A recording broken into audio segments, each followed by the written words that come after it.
Good afternoon. Thank you for joining us. This is Barbara Van Allen, president of the Economic Club, and we will get started in exactly a minute and a half. Thank you.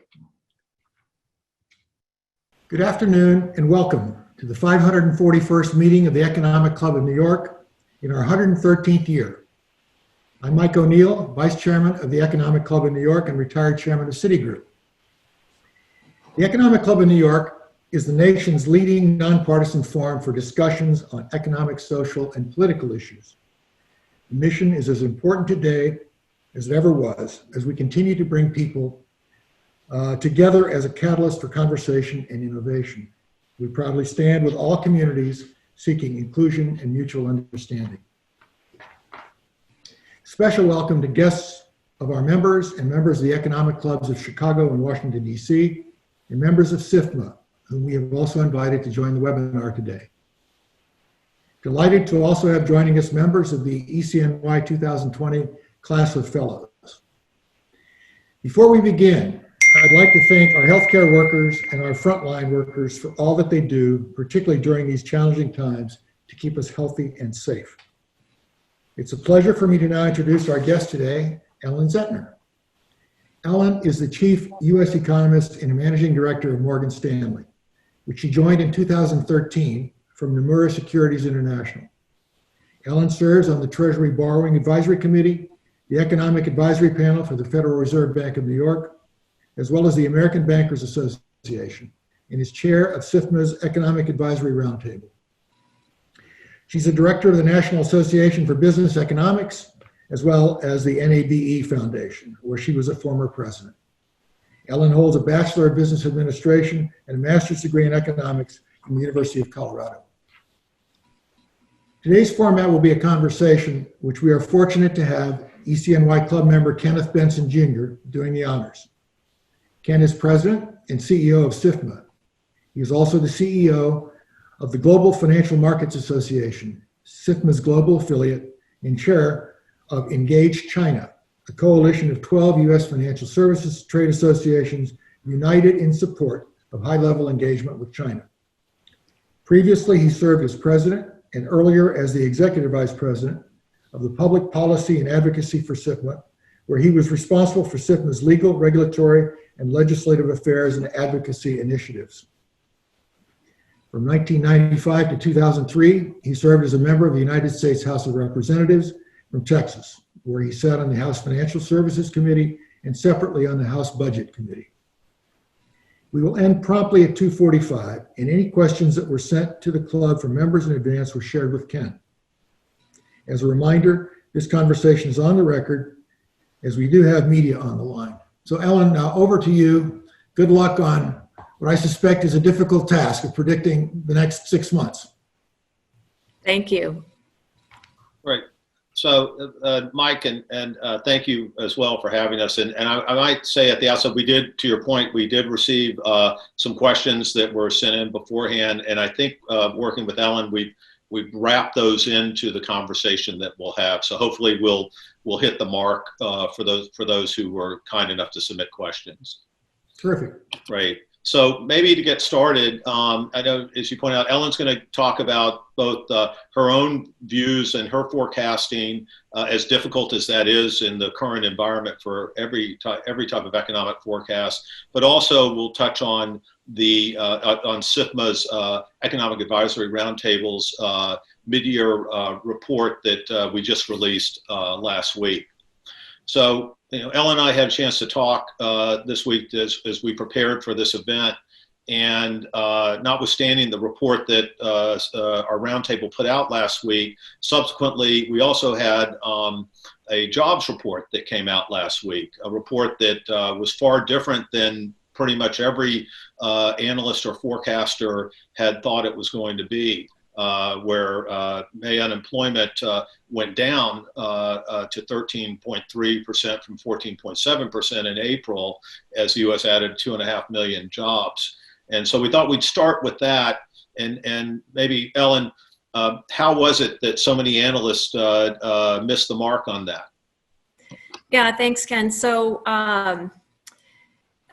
a lot of the data is fraught with measurement issues at this time. And of course, we're going to talk about inflation a little later on, also measurement issues there. For instance, how do you get a handle on hotel prices when hotels are closed?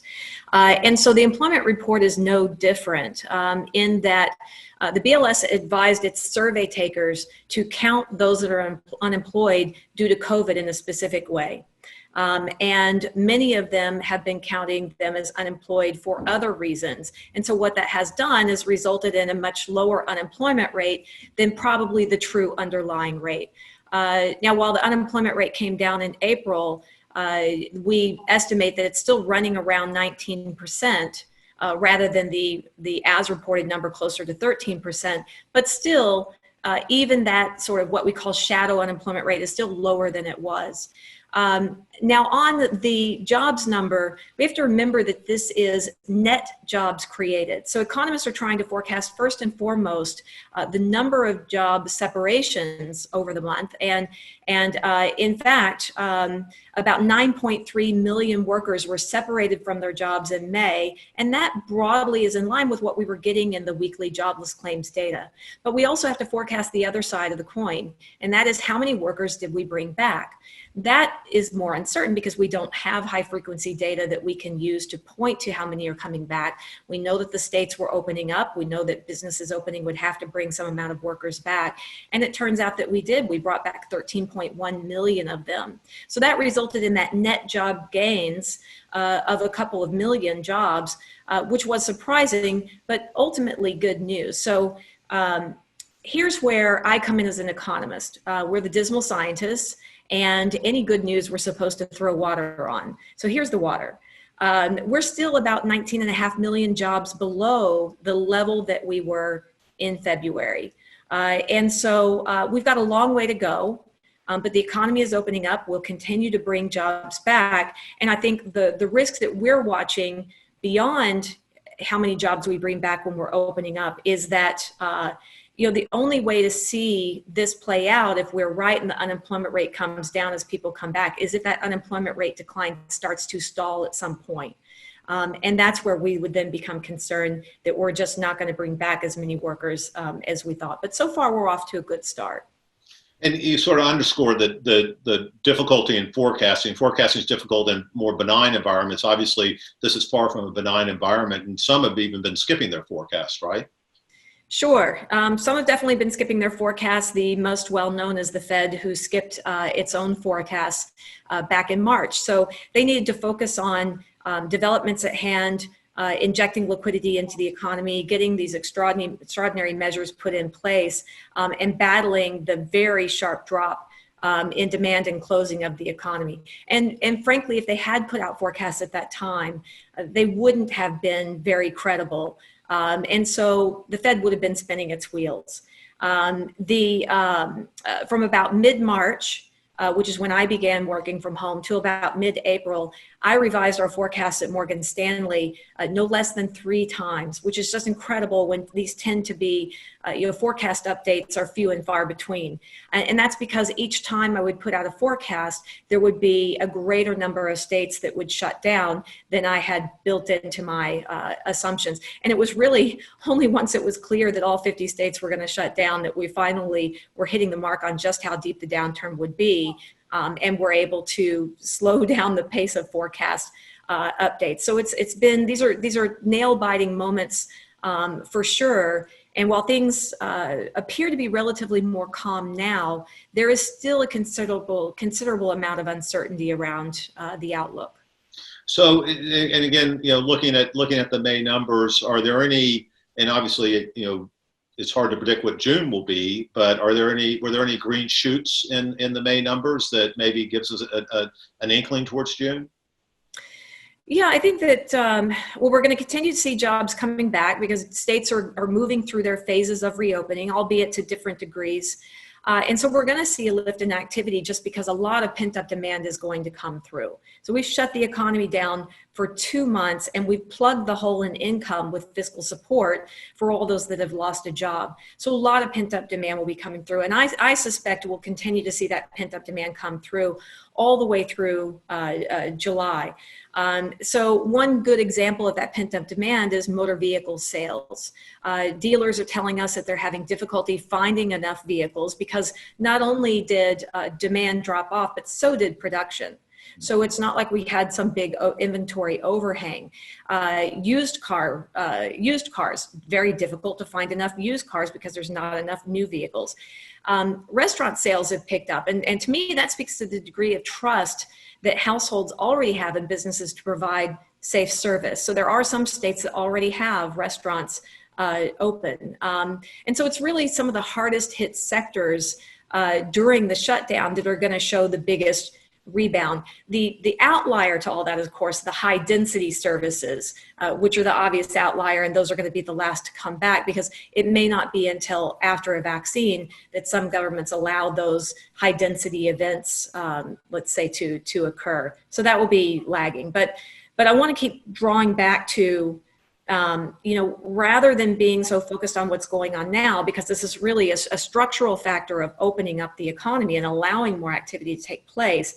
I'm more focused on what the labor market confidence incomes look like 6 months from now, especially as government support is fading and at a time when the unemployment rate is still elevated. And I know we'll talk about this a little bit later on, or I'll touch on it, but it's a possible second wave of infection. So Chair Powell and the FOMC are also focused on what the economy looks like, say, 6 months from now, as opposed to the data unfolding today. And given these uncertainties, the Fed's communicated that it continues to be willing to use its tools to the unlimited extent as necessary, and it sees rates remaining where they are today for a few years.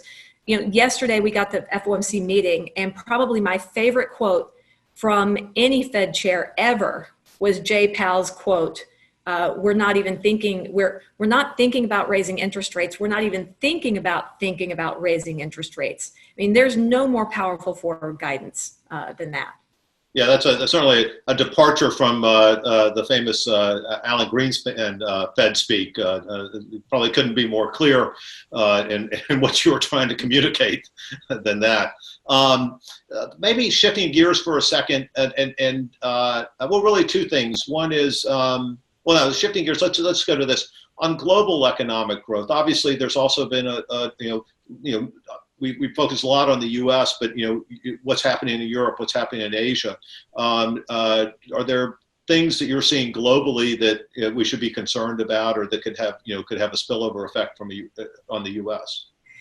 Well, I think what we're seeing is that actually the pickup in activity we're seeing in the U.S. Of course, has already been going on in parts like China, where it's a first in, first out around the impacts of the virus.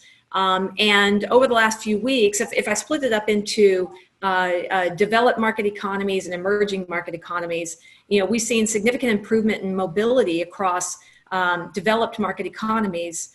In emerging markets, mobility is also improving though not as strong as developed economies. China's economy continues to recover in a very broad-based manner, so that's good news. It's not just heavily loaded in one sector or another, and it's on track for its GDP to start growing again already year over year in June. We have our first year-on-year growth in GDP in the U.S. in the second quarter of next year, so quite a bit lagged behind. If we lump together U.S., China, and the Euro area, it's improvement in the services sector that's been better than manufacturing. And of course, the services sector is what's been hit the hardest here. And so, broadly in those developed markets, we're seeing the same dynamics in the U.S., where the sectors that are that were lagging or were the most impacted due to COVID are those that are showing signs of improvement now. And I just finally note that if we're looking at emerging markets outside of China, the improvement in the manufacturing sector is really what's driving that rather than services. Emerging markets outside of China, particularly Latin America, are in the very early stages here of COVID-19. So they're going to see improvement from that quite a bit later than these other areas of the globe. So, in terms of, you talked about, you're sort of thinking 6 months out, what's going to happen there in terms of labor market behavior, where we'll be in the cycle. I mean, there are a lot of unknowns out there, right? How do you figure that out? How do you quantify that? So where do I start? It is a long list of unknowns.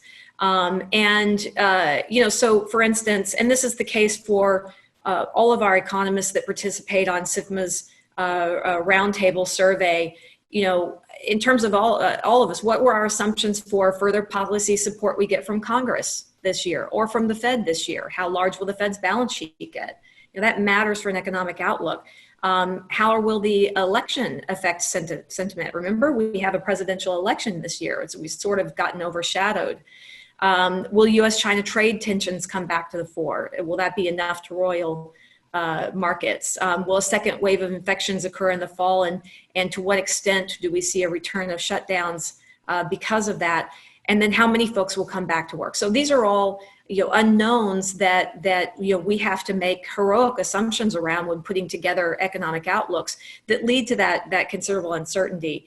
All of those present a downside risk to already dismal forecasts. I would add, though, that it's not unusual around cycle turns to have a laundry list of unknowns in the outlook. These just appear to be particularly big unknowns. So given all of that, what you know and what you don't know, the known knowns, the known unknowns, and the like, what's your forecast for economic outlook in the U.S.? Yeah, so I think what first will be helpful is we provide a little bit of context for the situation we find ourselves in today. So let me do a little bit of comparison to where we were in SIFMA's roundtable survey released in December. So in December, we saw that GDP growth estimates were at 1.8% for consensus for this year, and that the probability of recession in the next 12 months was 25%. On average. I mean, we spanned 10% probability to 65% probability. So there was a lot of uncertainty. But at that time, economists expected the unemployment rate to tick up only slightly to 3.7% in 2020. We're in the double digits instead, as you noted at the beginning. And the economy had been suffering because of the U.S.-China trade uncertainties and the supply chain disruptions emanating from that. But we signed a phase one China trade deal.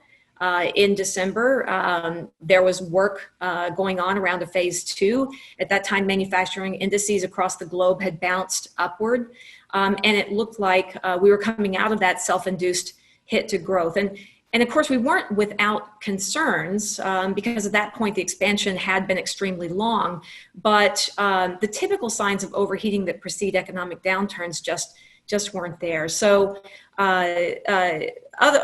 all together, the U.S. economy is holding up quite well. And then COVID-19 hit. Yeah, so COVID-19 hit. You can pretty much take that December survey and rip it up, except for being able to make these helpful comparisons that I just went through, because we woke up in a completely new world. So we've had the sharpest drop into recession on record. We think we're declining more than 30% in the second quarter on an annualized basis. But we also think that it's proving to be the shortest recession on record. Now, some of this is just the structural nature of the downturn and how we grow out of it. The National Bureau of Economic Research has just determined that February was the start of the recession. And from the data that we're seeing, the economy has begun growing again. So from a technical standpoint, and because we believe this growth will be sustained, the recession might have ended as early as May or June as an official end. So very short-lived, but very sharp. And so when we're Morgan Stanley's biotech analysts expect a second wave of infections in the fall. So we've adopted that as part of our baseline. During that time, you can imagine as media reports are giving case counts, it's rising, there's worry over the second wave and what does it mean? Households may turn a bit more cautious at that time. So after we come out of this with pent-up demand, driving growth, you could see a bit of a flattening out in spending later in the year as we go through that second wave of infections. Now, we've assumed that lockdowns are not as severe around that second wave that we've just gone through, because we will have expanded hospital capacity at that time. So to us, it's more of a confidence event at that time. And then we have an inflection in growth next year after we get a vaccine, which we're assuming comes in the spring, and we sort of shake off the last vestige of COVID-19 impact. So that's the general shape of growth that we're looking for. We've got GDP returning to the pre-COVID levels by the end of next year. While that's 2 years of lost growth in the economy, that's a much faster return than, say, the return to of how long it took us to climb out of the hole after the financial crisis. And how does that compare? Is that consistent with the consensus of the roundtable survey? Granted that was conducted April, in the April 30 to May 28 range, and things change on a daily basis. Yeah, so I think needless to say, the bulk of economists do believe that it's going to take quite some time to climb out of the hole that we've fallen into. There was a wide range of views of how long it would take us to climb out of that hole. The consensus believes, or in line with our thinking, that by the end of next year, we'll have seen real GDP climb back to level with where we were before COVID. But certainly there was a wide range of views that go all the way out well into 2022 as to how long it would take us to climb back to those pre-COVID levels. And in fact, after hearing from Chair Powell yesterday, that view that it takes even longer is certainly more in line with what we saw out of the committee consensus expectations. We also wanted to know from our roundtable of economists, though, what might be the longer term impacts, longer term implications for the U.S. economy coming out of this. And in speaking with the participants of the survey, at this point where we're still in the midst of coronavirus, and we're not quite sure what the other side of it will look like, many questions do remain. So, and this is going to look like a laundry list, like we gave at the beginning. What is the timing of a vaccine? The longer it takes to get a vaccine in place, we could see longer term impacts to the economy via crisis of confidence among households. How much the work from home arrangements will be more durable?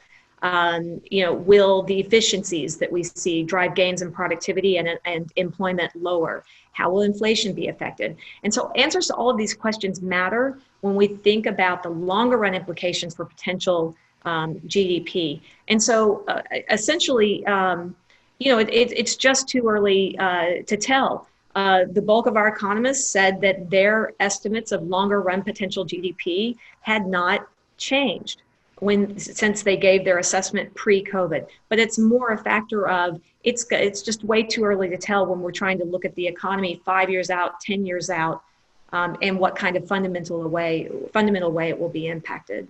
Yeah, and I would note that 3/4 predicted, I guess what's now become known as a swoosh state recovery. I think you used the term lazy J, which I actually kind of like a little bit better. But is that, you think that's still consistent? Particularly given what Fed Chairman Powell said yesterday. Yeah, I think it's certainly consistent with what Chair Powell is expecting. What we saw in the committee's forecast as well, just the very lengthy return to any, even near a semblance of full employment, how long inflation will be running below their estimate, what a sizable output gap will have grown during that time, which is that economic slack that they look to reduce. So I would say that's consensus. I mean, in terms of the forecast coming out of our committee, we have a pretty strong consensus around about a 5.5% drop in GDP for this year. So again, the sharpest that we've seen on record. And we're getting pretty, at this point, now that things are relatively calm, it's been easier to get a more centered consensus view. Next year, though, this version of forecast grows again. And so we're looking for a 4.7% increase in growth next year, but that is much wider range of views of where we could be, and mostly how we grow around COVID and what the path of COVID could look like. In your own discussion of your own forecast and, what, January, February looked like until you got to mid-March. And then, also looking back at the Roundtable's year-end report that was released in December of 2019, which seems like more than, 6 months ago. But, dramatically different view of economic growth, both in 20 and 21. Do you think that that COVID perhaps revealed any underlying fundamental issues or flaws with the economy that weren't otherwise picked up, or do you think this is just a real shock, that just a black swan event type?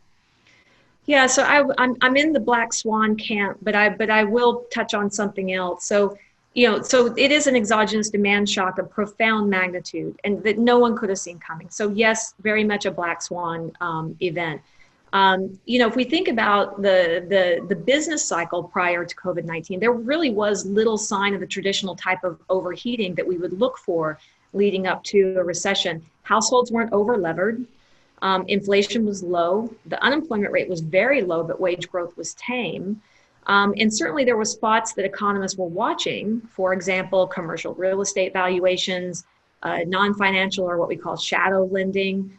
Those were risks to the outlook as opposed to a certainty.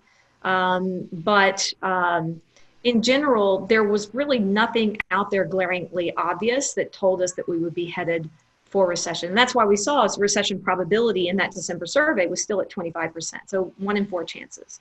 What COVID-19 has underscored, however, is that we never addressed income inequality in the aftermath of the global financial crisis in the way that we should have. And given the disproportionate effects of COVID-19 across income groups, it's further widened that gap. And so we're seeing fiscal policy tackle that now. We think that it will continue in the future, and we think fiscal policy activism is something that we should be paying close attention to. So maybe that's a good segue into sort of the fiscal and monetary response. The struggles, the economic impact is beyond real.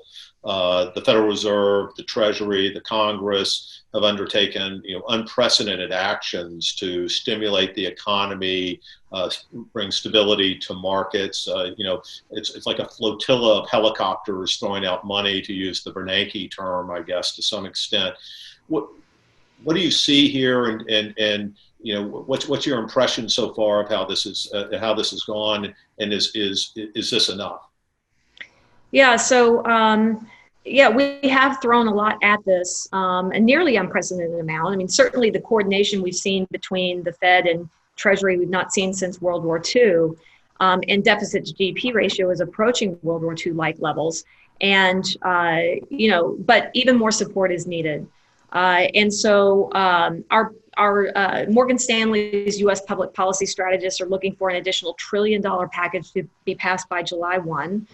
That is something that we're seeing move actively in Congress now. And that would extend important lifelines to small businesses and households, as well as provide support for state and local governments whose revenues have just been decimated in this. Now, as an economist, that latter element, the aid for state and local governments, is something that we hadn't received yet. And when I think about what could be something that would have a notable impact on the outlook and make it take even longer to get back to any semblance of normal, it would be if come July, state and local governments have to go to the table to start negotiating their budget. And they have to run a balanced budget. Unlike the federal government, they can run unlimited deficits. So when they go to balance that budget, 80% of the budget is labor. Now, state and local governments represent about 13% of the total labor market in the US. And so they're going to have to make tough choices. In any downturn, they're going to have to make tough choices, and we're going to go through layoffs at the state and local level that have not yet occurred. So we're going to have to absorb those. But there would be draconian cuts to labor if they didn't get help to shore up state and local coffers. So that's part of that package as well. So more needs to be done there. If you were to not get that help for state and local governments, then you would start to see the unemployment rate move higher again when those layoffs begin occurring. So we think Congress is moving toward that package. In our survey, 67% of respondents expect no major non-COVID-19 related legislation. So, and we would agree, this would be the last major legislation before the election. And our respondents believe that if further major legislation were passed, it would be around fiscal stimulus that would include healthcare and items related to COVID-19. So I think generally speaking, the economic community sees that more is needed, but also sees that there's a limit to that. Things are getting better, and that this would be the last bit of COVID-related stimulus we would get. Yeah, and I would note, I mean, the programs that the Fed and the Treasury set up in the market space have certainly provided a fair amount of stability. And then I think you've noticed some of the forbearance also that's been out there. Yeah. So we've seen a lot of preemptive programs, especially if we compare to our response after the financial crisis. So credit makes the world go round. And credit spreads are the most important component of financial conditions. I mean, when they widen, it runs the risk of pulling the credit rug out from under the economy. And so that tends to have an immediate upfront impact with long tails on the economic outlook. So keeping credit flowing is extremely important. And this tends to be where we see the Fed put a lot of its focus when it's designing the programs. The forbearance, as you mentioned, have also been put in place much faster than they were after the financial crisis. And those are also helping to keep household balance sheets healthy. We've seen a tremendous take-up rate among households for the 12-month forbearance programs for mortgage payments, for example. This has been put in place at a time when mortgage delinquency rates are at a record low compared with after the financial crisis, when these same programs went into place in 2010, after we had passed the peak for delinquencies on mortgages and foreclosures, and many households had already lost their homes. So this is a substantial difference, not just in the size of the response from Congress and monetary and the Fed, but in the speed of which they've responded. And it's an important distinguishing factor between the recovery we think we'll see this time and the recovery post 08-09's financial crisis. Just to give you a quick look at the household balance sheet, in 2007, going into the financial crisis, we hit about 136% debt to disposable income ratio for households. We were extremely indebted. And when the financial crisis hit, we needed to shed a lot of debt. And when we are focused as households on shedding debt, we take focus away from other things, spending and driving an economic recovery. And so that deleveraging cycle took 5 years to get through. And so for 5 years, we had extremely subpar growth in the US economy because of it. And so this time, we fast forward, we never quite took on debt levels faster than growth in income. And we've gone into this downturn with in the aggregate, incredibly healthy balance sheets, where debt to income ratios were about on par and at 20-year lows. And with all of these forbearance programs and the government shoring up income during this difficult time, we think that balance sheets will come out of this in a much healthier way than we came out of the financial crisis. And that alone can be a big factor in quickening this recovery. Yeah, that's a positive comment in terms of not having to get into a deleveraging type situation. But do you see any other lasting structural impacts of post-COVID-19? Yeah, I think that so near term, long term. So post-vaccine, we see the greatest chance for an inflection in growth as we shake the last vestige of COVID-19 off. But, we don't fool ourselves. I mean, make no mistake, life after COVID is going to be far from the pre-virus norms. So consumer and business behavior will change. Certainly some of the change in activity will be temporary and the restriction of movement and operating capacity dictated by state governments. But if we think about, across the board, we could see more durable work from home arrangements. So movements of people away from urban centers and acceleration of existing trends such as e-commerce taking share. We'll see how that impacts overall economy. Last year, at Morgan Stanley, we studied the generational effects of millennials and Generation Z. So in a large scale survey, they told us they want to remain mobile, want quality of life, they want to be homeowners. And so we'd identified at that time single family rentals as a clear beneficiary. COVID-19 will accelerate that trend. So we will see a lot of acceleration of existing trends. And you and I talked a lot before this about our own work from home arrangements and how they may be more durable. My husband and I live in New York City, and so I have to remind myself every day that life takes place outside of this bubble. And most households in the US have never ordered groceries online for delivery, but many have tried it now, and that means that they may continue to do so to some extent. So on the work from home, making significant investments to enable working from home. Business continuity plans are going to have to fold in work from home arrangements. We've removed the stigma to working from home. We've shown that productivity rates, I don't know about you, but in my case, productivity rates have gone through the roof since I've been working from home. And so those more durable work from home arrangements are likely to remain. So think about it if you're a behavioral economist and you're thinking about, how do we spend differently when we're working from home? Take healthcare spending out of it because that is dictated more by age. But when we work from home, our spending patterns are more like when we're in retirement. So these are the kinds of things, the framework we're going to have to build around forecasting going forward as we try to capture these changes. Sort of turn Modigliani on his head a little bit, perhaps, or on some of his trends. But maybe in the time we have left, two things to talk about. One, maybe let's talk a little bit about the Treasury market and interest rates, and then inflation. The first is that the survey found that 100% of the respondents did not believe interest rates would go negative, or that the Fed would let interest rates go negative in the U.S. Why was that? Why so strongly? Why such a strong feeling on that? And what might happen in the Treasury markets? Well, I think again, going back to communication, Chair Powell and the FOMC have been extremely clear on where they stand on negative rates. Our money markets are structured differently than other countries.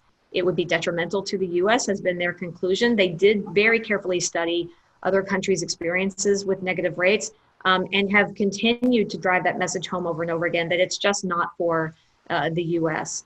86% of the economists in our survey, if we think about where could the Fed go with rates from here, believe that they won't begin to normalize rates until after 2021. And we certainly saw this reinforced with the Fed's own dot plot yesterday, where they showed an expectation in their forecast even out to 2022, where they're not likely to raise rates. So the Fed would certainly agree with that assessment.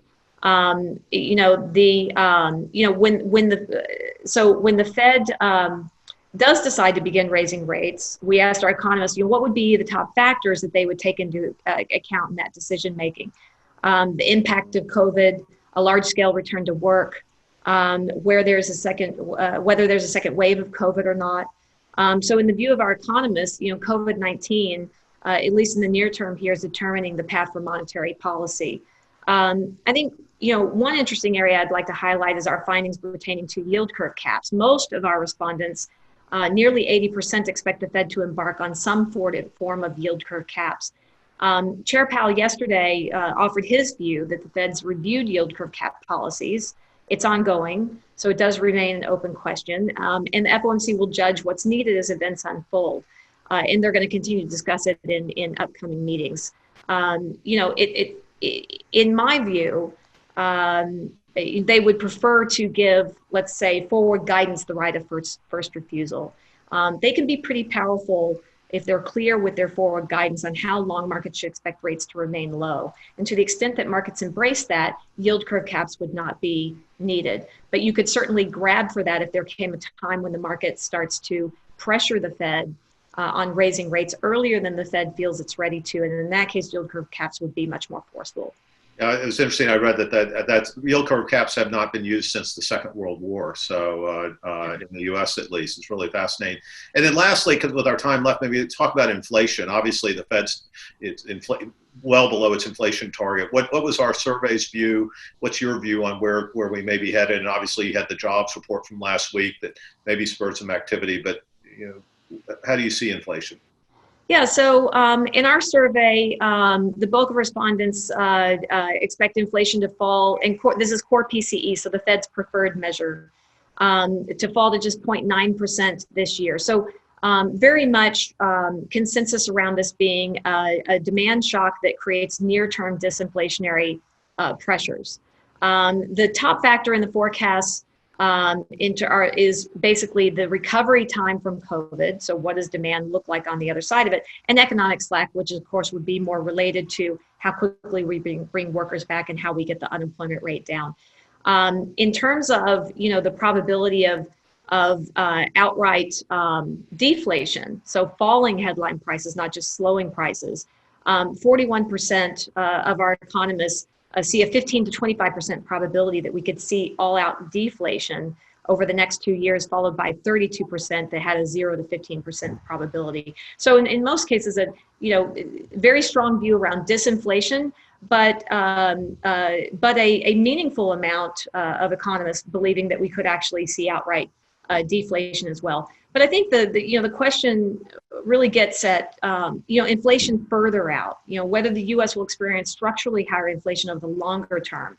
45% of respondents gave this a 0 to 15% probability. So very few seeing a significant probability of actually seeing structurally higher inflation. That consensus view is quite different than our own expectation at Morgan Stanley, where we see a greater chance for structurally higher inflation over the longer run. So consider this. The rebound in demand will be quicker than in previous recessions, and basically because of the lack of overheating going into this, as I had noted. We've had an extraordinary expansion of policy support, and we'll be running structurally higher levels of debt. That's also in our view. These include fiscal policy activism, automation backlash, tougher antitrust policies, trade protectionism, rising wage pressures. And so these are the kinds of things that lead us to believe that we can't just easily assume that the factors holding inflation down for the past 30 years will be the same factors holding inflation down, or will still be holding inflation down as we go forward. So that's some good food for thought, maybe. Well, and thank you for that. And Michael, I think we're at our point. I would, if I might note for the viewers, the SIFMA's Economic Advisory Roundtable mid-year report is on our website at SIFMA.org for those who would be interested in looking at it. And thank the Economic Club of New York for allowing us to present today. Well, Ken and Ellen, thank you for sharing your very informative comments. I'm pleased to report that we've got many great speakers coming up this summer, and I'd like to remind and encourage you to invite guests to our events. Up next, we have Elena Botello, partner at GH Smart, and Bill McNabb, the former chairman and CEO of Vanguard. That's on June 18th. On June 24th, we'll have Larry Summers, Charles W. Elliott, University Professor and President Emeritus at Harvard University. And on June 29th, the Managing Director of the IMF, Kristalina Georgieva. So a good lineup, and more to come in the fall. Please continue to monitor our website. We'll all be sending out emails. So thank you again for joining us, and thank you again to Ellen and Ken.